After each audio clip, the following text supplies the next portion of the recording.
Well, rioters have destroyed several businesses in Minneapolis during the midst of these protests, and that includes our next set of guests' restaurant. They own the Gandhi Mahal, which was completely burnt to the ground. Owner Ruhel Islam joins us now with his daughter Hafsa, and they're both in Minneapolis. Hafsa, Ruhel, thank you so much for making time for us today.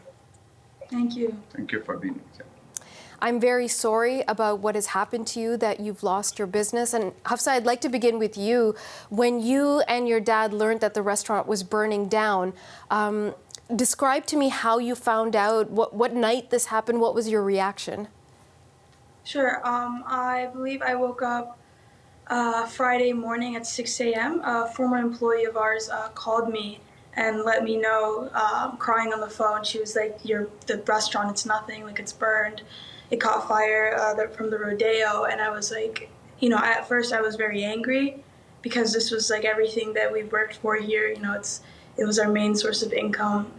And I went upstairs to join my dad in our TV room, and we were watching the news, and a friend of his called, and on the phone, obviously people were checking in, and my dad said, let my building burn, justice has to be served, you have to, arrest those police officers.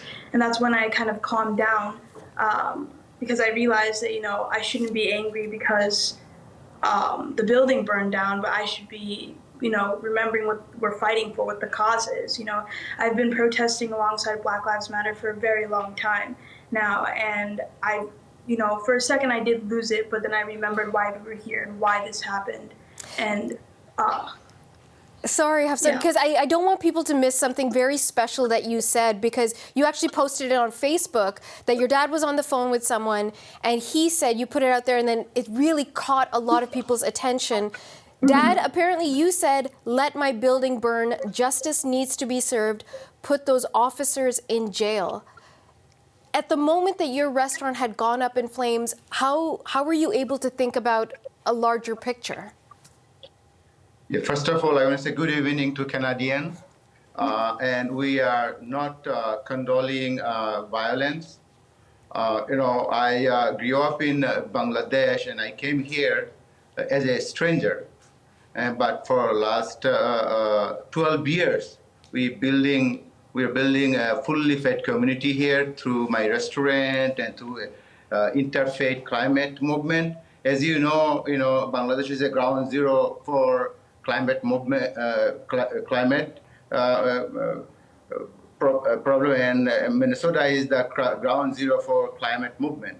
And yes, the death of George Floyd is traumatic for all of us.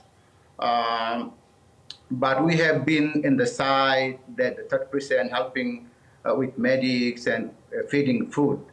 As scary as it is, but I felt, because my friend says, during the evening of that, all the neighbor came to protect us over there, and I felt so. Then we were there for up to 1 o'clock, and people are there. Then we left, came home. People says, "Go home. We are here for you." And I felt very loved, and I felt like we can. When I woke up in the morning, when I heard that news, like it's done, and right away I felt, from my experience, we need real change. A building, we can build it again, but we cannot give our brother back to his family, his community. And that's what I felt. And I felt very strong. And I said, we can build with our community. We build it together here. There's no problem.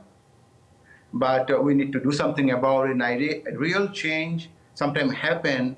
From my experience in Bangladesh, autocratic movement, I was a student, my friend, killed by police, and we are all out there next day protest. We did, the riot, and next day our elites come together and create a caretaker government.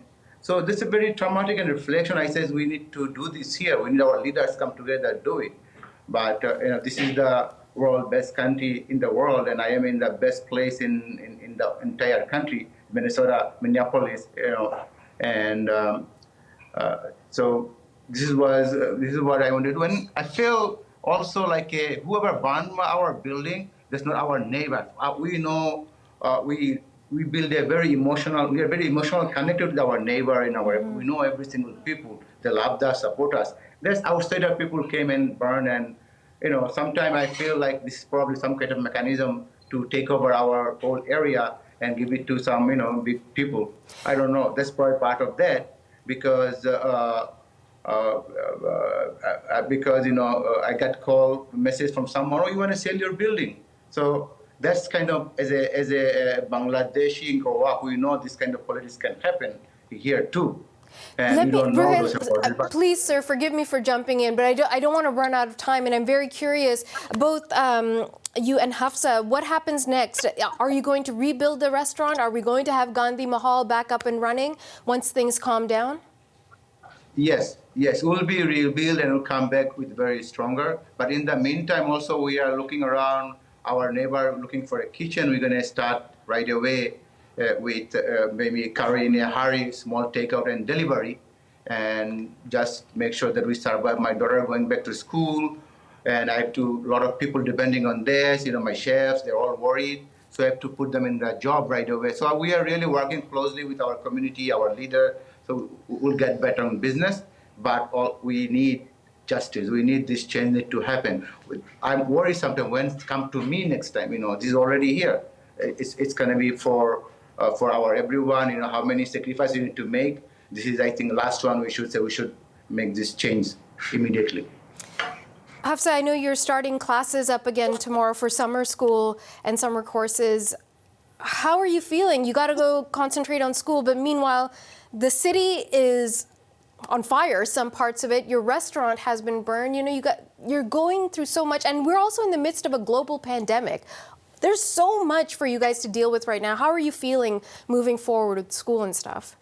It's all about, trying to stay strong. I mean, we've been through a lot in the past few years even, and it's all about keeping your head on straight and just pushing through whatever you're going through. It's all about keeping that peace of mind. I have a very important question for you guys. What was the best thing on the menu? Chicken tikka masala and dal, yeah. Dal. And naan. Dal bath. This is what I fed at people that night. This like Bangladeshi, we started dal bath kormosti, so nobody should stay hungry. Right. Dal bath, lentil and dal, that. Yeah, I know. For folks at home that don't know, it's really mushy, delicious, spicy lentils. It's good, and I'm getting hungry. So, if you're going to rebuild... chicken tikka masala. I'll save that for my dad. But listen, I wish you guys so much luck. You are demonstrating tremendous grace under fire, and we hope that you rebuild. And if any of us are down there in Minneapolis, we'll look forward to chicken tikka masala and dal chawal at the new Gandhi Mahal. Does that sound good? Yeah. Yes. Thank you. Thank you so much, guys. Good luck with everything. Stay safe. Hafsa, good luck in school. I know your dad is super proud. Studying engineering, no less. Thank you. Thank you. Ruhel and Hafsa Islam joining us from Minneapolis.